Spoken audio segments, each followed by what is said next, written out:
Picture this. You're in a sprawling courtyard house in Gujarat. The first light of dawn filters through carved jali windows, scattering patterns of gold across the red sandstone floor. The air is filled with the sound of grinding stones, the hiss of water poured into brass vessels, and the low hum of morning prayers from the puja room. You and your spouse sleep on a thick cotton mattress spread directly on the cool stone floor. On one side, your mother-in-law snores softly beneath a quilt stitched with faded lotus patterns. On the other, your brother-in-law's children stir in their sleep, their tiny feet poking out from under a shared blanket. Beyond the doorway, the cows shuffle in their stalls, impatient for their morning feed. A servant boy hurries past with firewood for the kitchen. In every direction, there is movement, sound, and watchful eyes. Privacy as we know it today does not exist here. And yet, somewhere between the bustle of the kitchen and the chatter of the courtyard, you will find a moment, a single glance across the tulsi plant in the veranda, a quick brush of hands as you pass in the narrow corridor. That is yours alone. This is how couples in ancient India loved each other, not in the silence of closed rooms, but in the spaces they created within the noise of 100 daily tasks. Before we step deeper into this forgotten world, if you love uncovering the hidden truths of our past and exploring how people lived, loved, and survived in ancient times, do consider subscribing to this channel. Tap the bell icon so you don't miss our next journey into history. And tell me in the comments where you're listening from. 1,000 years ago, in villages and towns across India, the heart of life was the joint family. It was not just parents and children under one roof, but uncles, aunts, cousins, grandparents, widowed relatives, and sometimes even distant kin who had nowhere else to go. A house was not only a home, it was a world, a small universe of relationships, rules, and routines. Imagine stepping into such a household in the 11th century. The entrance leads into an open courtyard paved with stone, worn smooth by bare feet. A neem tree rises from the center, its shade cooling the air. Around the courtyard, rooms open on all sides, some for sleeping, some for storage, others for cooking and weaving. At dawn, the entire house awakens like a single living creature. The clang of the hand pump or well pulley echoes through the lane. Women's bangles clink as they draw water in brass pots. The smell of cow dung mixed with fresh earth drifts in from the cowshed. Every corner is alive with movement. A grandmother sits cross-legged near the tulsi plant, muttering prayers as the first oil lamp of the day flickers. Children run across the veranda chasing each other, their laughter spilling into every room. Men gather on the front platform, discussing the day's work in the fields or the latest news from the market. In the kitchen, flames leap under clay stoves as sisters-in-law grind spices together. Privacy is not just rare here. It is almost an alien concept. Sleeping spaces are shared. In winter, families huddle together under thick quilts. In summer, mats are laid in neat rows on the rooftop under the stars. Doors are kept open for ventilation, and even when they are shut, they are more symbolic than protective. Anyone may enter, to deliver food, to ask a question, to share news. And yet, for couples, this crowded closeness was simply life. They knew no other way. The constant presence of family was not considered an intrusion but a blessing, a shield of love, protection, and shared labor. Elders blessed the marriage openly, but also expected modesty. No holding hands in front of grandparents, no lingering touches at the evening meal. Affection, if shown at all, was hidden behind the walls of daily duty. The joint family was also an economic necessity. Land, cattle, and produce were managed collectively. One kitchen served dozens of people. Everyone contributed, whether tending the fields, weaving cloth, fetching water, or teaching the younger ones. The rhythm of the household was not set by any single person, but by a shared understanding that the family's needs came before the individual's. In such an environment, couples learned the art of speaking without words. A look across the courtyard during the morning chores could say more than an entire conversation. Passing each other a pot of water became an act of connection. Even the briefest meeting at the cowshed or the storeroom felt like a treasure. Life in a joint family 1,000 years ago was noisy, busy, and full to the brim with people. Yet within that constant company, love still bloomed, not in solitude, but in glances, gestures, and moments stolen in plain sight. For the couples who lived in these great households, privacy was not found in empty rooms, but in the quiet understanding between two people, surrounded by everyone and yet belonging only to each other. If the joint family was the soul of life 1,000 years ago, then the house was its body. Its walls, courtyards, and verandas shaped how people lived, and how couples found or failed to find their moments alone. In the bustling cities of the Chola south, grand courtyard houses stood with carved wooden pillars and red tiled roofs. In the dry heartlands of Gujarat and Rajasthan, Havelis rose from stone, their jaily windows casting intricate patterns on the floors. Along the coconut lined coasts of Kerala, Tharavadu homes of timber and laterite stone breathed with cool air, their sloped roofs shedding the heavy monsoon rain. In villages across the Deccan, mud and thatch houses stood simple but sturdy, patched and renewed with each season. Despite these regional differences, the architecture carried a common truth. Space was rarely truly private. The center of the home was always the courtyard. Open to the sky, it was a place for grinding spices, drying clothes, gossiping, praying, and keeping watch over children and cattle. Around this hub, rooms opened directly onto shared spaces. Walls were thick for coolness, but doorways were wide and often curtain-covered rather than closed. There was a rhythm to how space was used. Men often gathered near the front entrance, discussing trade or field work. Women moved between kitchen, storerooms, and the Tulsi veranda, their work constant from dawn till nightfall. Children had the run of every open passage. Servants and farmhands came and went freely, carrying messages, tools, or baskets of grain. Couples in such a house could not simply close a door. Instead, privacy had to be carved out of public space. The shadowed corner behind a staircase might offer a moment's pause.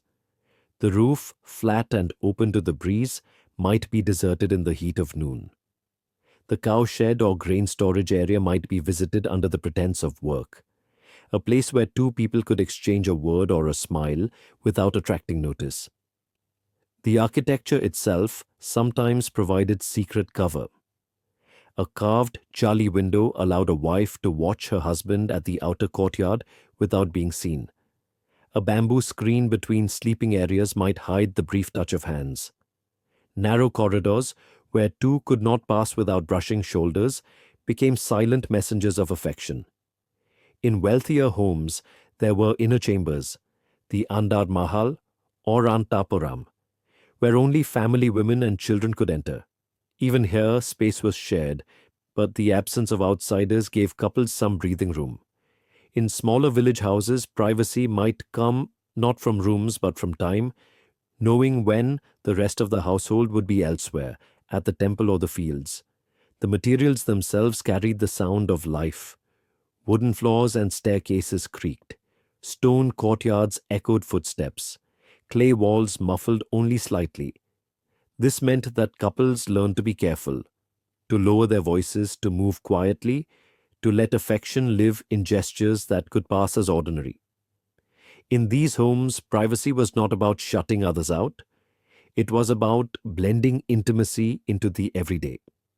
1,000 years ago in India, the architecture of the house reflected the truth of the culture. Life was lived together. And for couples, love was not hidden in secret rooms, but woven into the same walls, courtyards, and verandas where the whole family breathed, worked, and prayed. Life in a joint family 1,000 years ago moved to a rhythm as steady as the beating of a temple drum. Each day began, unfolded, and ended in a sequence everyone knew by heart. This rhythm was not just the pattern of work and rest. It was the clock by which couples measured their chances for quiet connection. The first sounds of the day were the soft clang of a brass lota filling at the well, the grinding of the stone mill for flour, and the low hum of morning prayers. Before sunrise, the house was already alive. Men prepared for the fields or shops, women stoked the kitchen fires, and children rubbed sleep from their eyes. In the half light of dawn, there was no time for lingering. The demands of the household took precedence. Morning was the busiest part of the day. The kitchen bustled as meals were prepared for dozens of people. Rice boiled in earthen pots, vegetables were chopped on flat grinding stones, and the air was rich with the scent of ghee and spices. Couples might cross paths here, one passing a ladle, another reaching for a bundle of coriander leaves, but these moments were fleeting, quickly swallowed by the press of tasks and voices. By mid-morning, the men left for work in the fields, markets, or workshops. Women continued with chores, washing clothes at the pond, making butter, weaving cloth. This was not a time for romance. It was a time for duty. Yet in the shade of the cowshed, or in the storeroom while fetching grain, a brief word could be exchanged without raising suspicion. The afternoon brought a change. The sun's heat drove most people indoors. Elders rested on charpoys in the shaded veranda, children napped, and the constant movement of the house slowed. This was the hour when the more watchful eyes were closed. A couple might meet in a quiet corner of the courtyard, or speak softly while stringing garlands for the evening puja. The world outside still bustled, but inside the home, the lull provided rare breathing space. Evening came with the ringing of the temple bell. Oil lamps were lit, filling the air with the faint sweetness of burning sesame oil. The family gathered for prayers, their voices rising together in hymns. Afterwards came the evening meal, a noisy communal affair where bowls of steaming dal and baskets of chapatis moved from hand to hand. Night brought its own form of closeness. In summer, everyone carried mats to the rooftop, lying in neat rows under the open sky.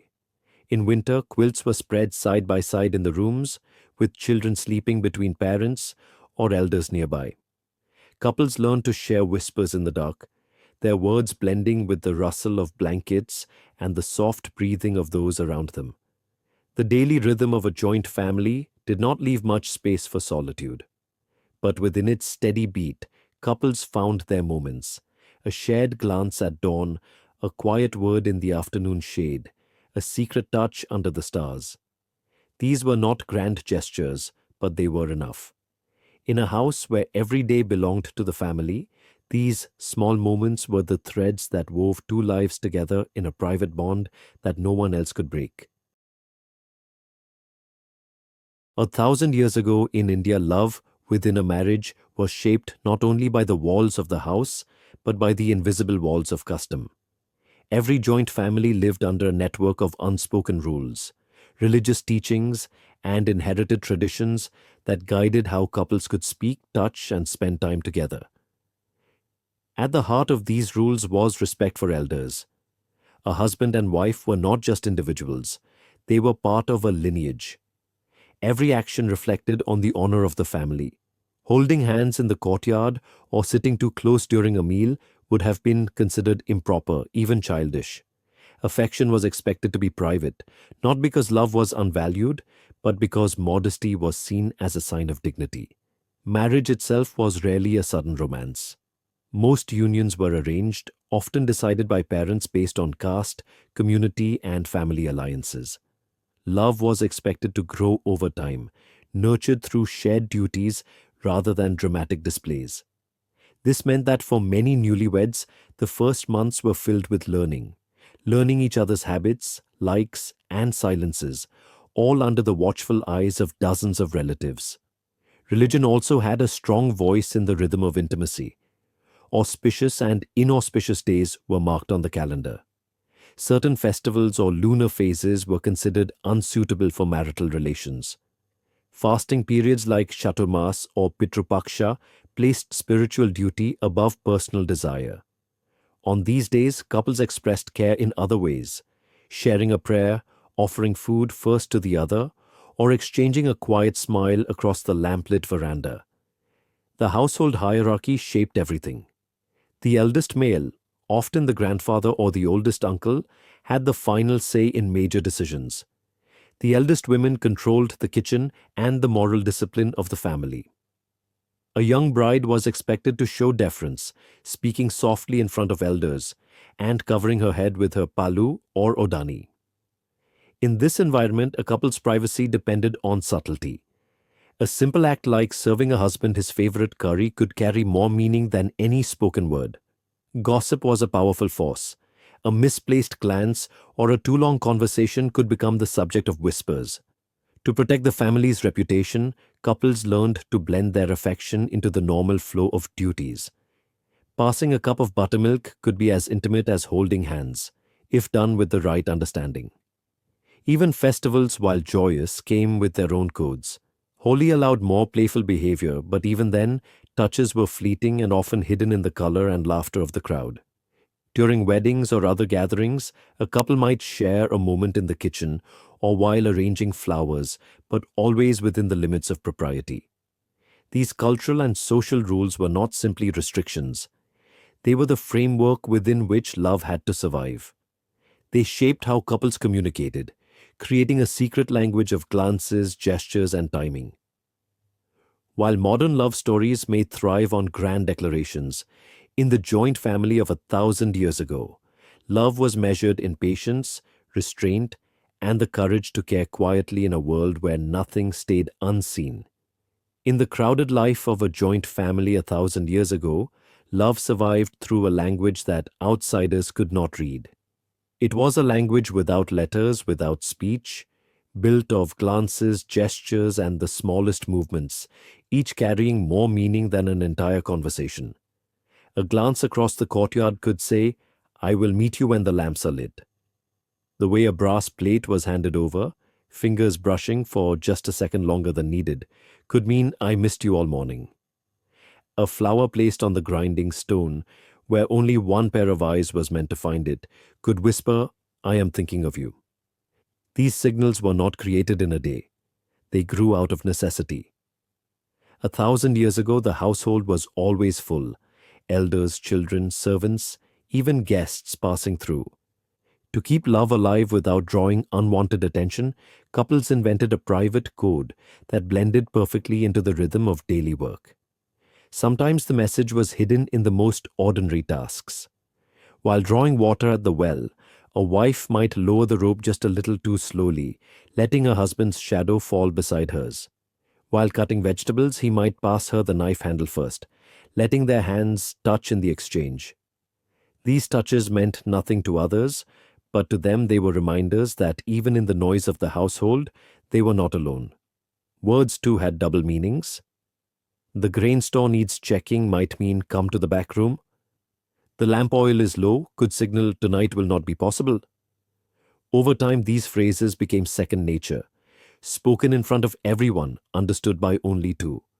Festivals gave more room for this secret language. During Holi, a splash of color on the cheek could linger just a moment longer. At Diwali, a diya placed on a certain corner of the veranda might mean, "I will wait there after the prayers." Even temple visits done with family could carry small exchanges. A glance over folded hands, a shared smile behind the smoke of incense.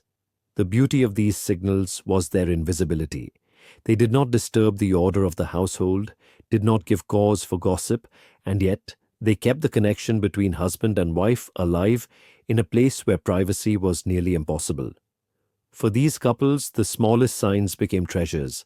A folded corner of a cotton sari, a betel leaf placed in the food basket, a single jasmine bud tucked near the pillow.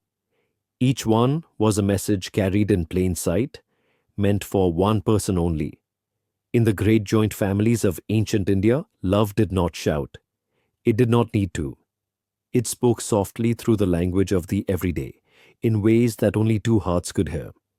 Life in a joint family 1,000 years ago was ruled by seasons as much as by people.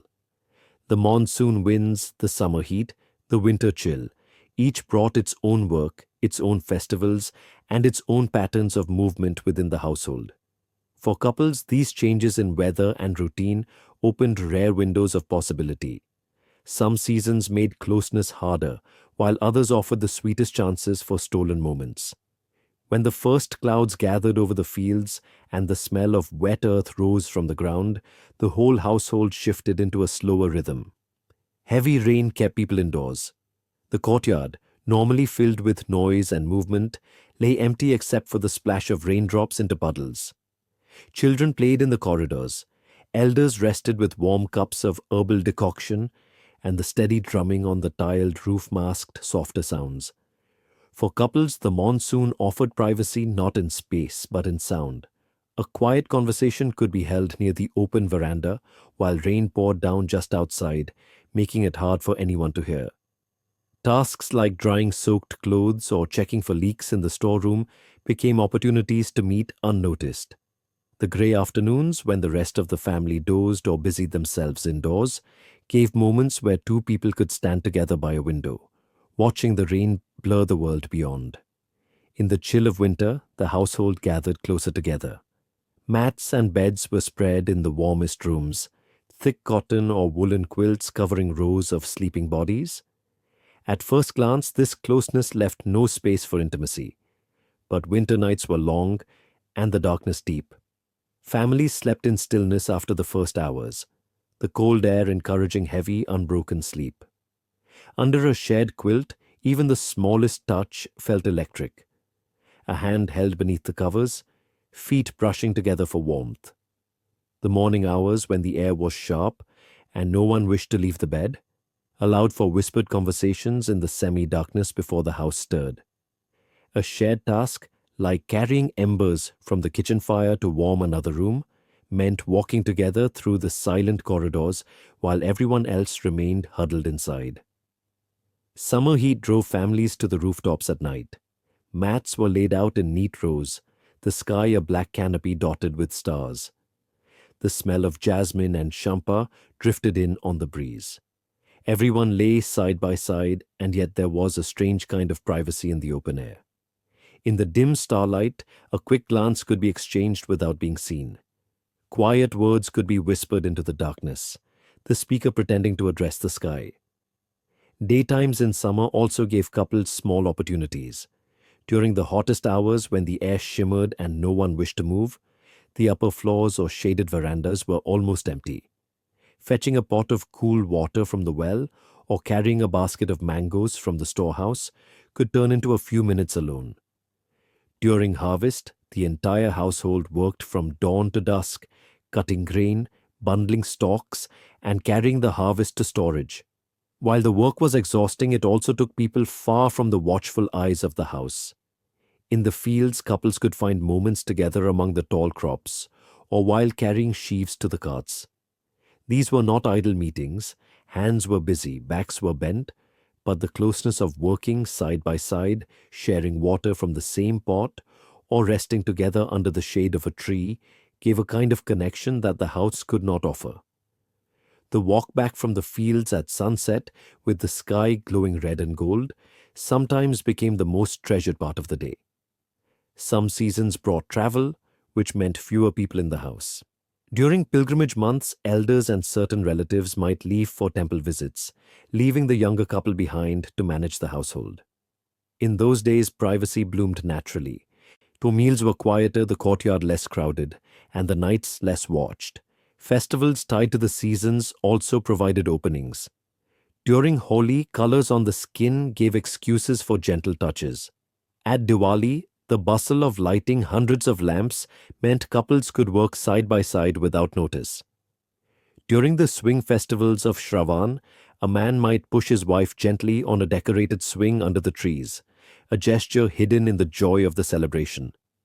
Seasonal opportunities were precious, but they carried risks. A longer conversation might invite questions. A too obvious meeting place could be noticed. Couples learned to read the mood of the household as carefully as the weather, to know when the elders were distracted, when the children were occupied, when the work was urgent enough to cover their absence. This skill of blending love into the rhythms of the seasons became second nature. The changing monsoon clouds, the bite of winter wind, the heat of summer stone under bare feet, all of it shaped when and how two people could be together. In a world without clocks, time was kept by the sun, the moon, and the seasons. The year itself became a map of love's possibilities. Monsoon was for hushed voices behind rain-curtained verandas. Winter was for warmth shared beneath heavy quilts. Summer was for starlit whispers on the rooftop. Harvest was for glances in the golden fields. For couples in a joint family 1,000 years ago, nature was not just a backdrop. It was an ally.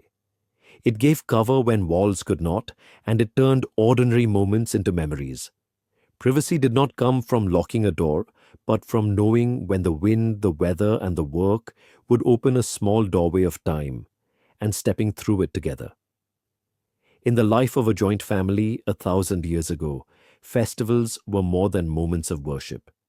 They were the heartbeats of the year.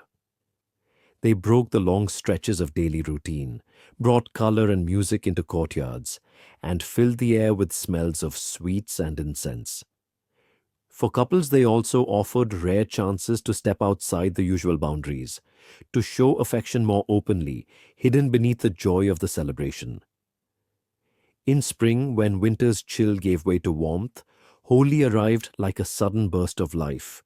Buckets of colored water, powdered gulal in shades of red and yellow, and the laughter of the whole village filled the air. In this playful chaos, even elders allowed a loosening of formality. A husband could smear color on his wife's cheek, his touch lasting a heartbeat longer, and it would be taken as part of the game. She, in turn, might splash him with water, laughing, her eyes telling a different story than her voice. The noise, the crowds, and the tumbling energy of Holi gave cover for such moments. Everyone was busy, chasing, singing, throwing color, so a whispered joke or a quick glance between two people was lost in the tide of celebration. As the days shortened and the air cooled, Diwali lit the land with its thousands of tiny flames. In a joint family, preparing for Diwali was a full household effort. Lamps were cleaned and filled with oil, wicks rolled between fingertips, rangolis drawn in the courtyards. Couples often worked side by side, their hands brushing as they placed lamps along the walls or the rooftop. In the evening, when the diyas were lit and the sky bloomed with fireworks, a husband and wife could stand together in the shadow of the veranda, their faces glowing in the flicker of the lamps. Surrounded by family, they could still share a quiet moment, watching the light dance across each other's eyes. The monsoon month of Shravan brought festivals where swings were hung from sturdy trees, decorated with flowers and bright cloth. Women in colorful saris took turns singing and swaying, their laughter mixing with the sound of rain. A husband might give his wife a gentle push on the swing, his hand on the rope for just a moment longer. It was a gesture easily explained, but within it was a private exchange of care and playfulness. Many festivals involved visiting temples, sometimes in the same town, sometimes miles away. These journeys, made with the extended family, offered couples something rare: time walking side by side on the road, or sitting together in a bullock cart. Surrounded by crowds of pilgrims, they could speak softly without fear of being overheard. At the temple itself, the rituals were public, but the moments in between, buying flowers, washing hands at the tank, waiting for the evening aarti, gave space for quiet conversation. In rural households, harvest festivals like Pongal in the south or Makar Sankranti in the north marked the turning of the agricultural year. They were times of music, feasting, and dancing in the open fields. Couples might help serve food together or join in the folk dances where holding hands was part of the tradition. These shared tasks and movements were socially accepted, yet they allowed for genuine closeness. In everyday life, gestures of affection could be noticed, whispered about, even scolded. But during festivals, the rules bent. Laughter, music, and ritual created a kind of shield, allowing touches, glances, and words that might otherwise draw frowns. The happiness of the occasion wrapped everything in color and light, making it easier for love to step into the open, even if only for a moment. For couples in a joint family 1,000 years ago, festivals were not just days of joy for the community. They were also personal milestones, small chapters in their own story.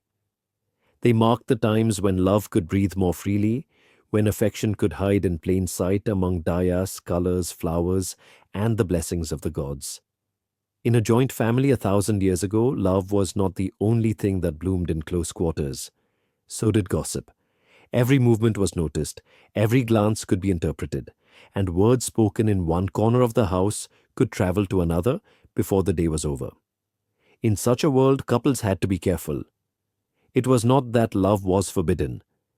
A husband and wife were expected to care for each other, but the way they showed it was closely watched. Too much attention in public could invite whispers, and whispers in a tightly knit community could grow into stories that lived longer than truth itself. The elders, especially older women of the house, often took it upon themselves to guard modesty. A lingering talk in the courtyard might bring a sharp glance. A laugh shared too loudly could draw comment. Couples quickly learned the art of blending affection into duty, a wife adjusting her husband's turban while pretending to check its cleanliness, a husband offering her water under the pretense of helping with the meal. Allies within the family were valuable. A sympathetic sister-in-law might keep children occupied so a couple could speak alone for a moment. A cousin could invent an errand that required both husband and wife to step outside. Such small acts of cover were given quietly without need for thanks. Even outside the home, watchful eyes followed. Neighbors, temple-goers, and market sellers noticed everything. A husband walking too slowly beside his wife might be remarked upon. A wife smiling too freely in his company could be the subject of conversation before the sun set. So couples became skilled in invisibility. They learned to be together without seeming to be together, to share moments without attracting a single extra glance. In doing so, they discovered a truth. In a house full of people, love was safest when it looked like nothing at all. In a joint family 1,000 years ago, grand gestures of romance were rare. Instead, love often lived quietly in the small acts of care woven into daily life. These were not moments that drew attention. In fact, their beauty lay in how ordinary they seemed to everyone else. But to the couple, they were as precious as any whispered declaration. A wife might serve her husband the softest part of the roti, or the choicest piece of mango without saying a word. She might notice that he preferred his buttermilk slightly cooler and add an extra clay pot of water to the shade before the meal. These were not duties. They were personal offerings hidden in the stream of household work. A husband, in turn, might lift the heavy pot from her hands before she could protest, or fetch water from the well so she would not have to make the long walk in the midday sun. When she sat to grind spices, he might adjust the stone so it did not wobble. To others, these were simple tasks of cooperation. To them, they were quiet proofs of affection. Hair oiling was another moment rich with unspoken love. In the veranda's shade, a wife might pour warm oil into her husband's hair, her fingers moving slowly, pressing out the knots of the day's labor. Or when the roles were reversed, his careful hands would work the oil into her scalp, the gesture saying more than words could hold. Illness brought another kind of intimacy. In a time when medicines were few, care was everything. A wife might stay awake through the night to cool his fevered forehead with wet cloths, or a husband might feed her small spoonfuls of rice water when she was too weak to lift her hands. In the shared struggle against sickness, the bonds between them deepened. Even sewing and mending became love's language. A torn kurta patched neatly, a missing button replaced without being asked, a frayed edge hemmed. Each stitch was a promise. I see your needs before you speak them. These acts were done in plain sight, but their meaning was invisible to all except the two hearts they connected. In a house where privacy was scarce, affection hid inside service, devotion disguised as duty. And so, as the day in that ancient joint family draws to a close, the courtyard falls into its nighttime stillness. The lamps burn low, their light trembling in the soft breeze. Somewhere a cow shifts in her stall. The last of the kitchen vessels are washed and stacked. Voices grow quieter, fading into murmurs, then into the gentle rhythm of breathing bodies settling to rest. You lie on the cool stone floor under a thick cotton quilt. Your mother-in-law is only a few feet away, her snores steady. A cousin's child turns in her sleep beside you, clutching the edge of the blanket. The rooftop above still holds the memory of the day's heat, but here, in the heart of the house, the air is calm and dark. Your husband's hand, calloused from work in the fields, finds yours beneath the quilt. It is a small touch, hidden from every other pair of eyes in the room. And yet, in that moment, it feels like the whole world is reduced to the space between your joint palms. This is how love lived in a joint family 1,000 years ago. Not in grand words or empty rooms, but in glances exchanged across the courtyard, in tasks done side by side, in the quiet warmth of shared care. Privacy was not a place you entered, it was a feeling you created together, even when surrounded by the sounds and eyes of many. And maybe that is the secret we have forgotten in our modern search for solitude, that love can be loud without sound, open without display, private without walls, that in the constant togetherness of family life, a bond can grow strong enough to carry both the noise and the silence. As you drift into sleep, the quilt heavy over your shoulders, you know that tomorrow will bring the same bustle, the same duties, the same watchful eyes, but it will also bring more of these moments, small, sacred, and entirely your own. And in a world where nothing belonged only to one person, perhaps that was the most precious gift of all.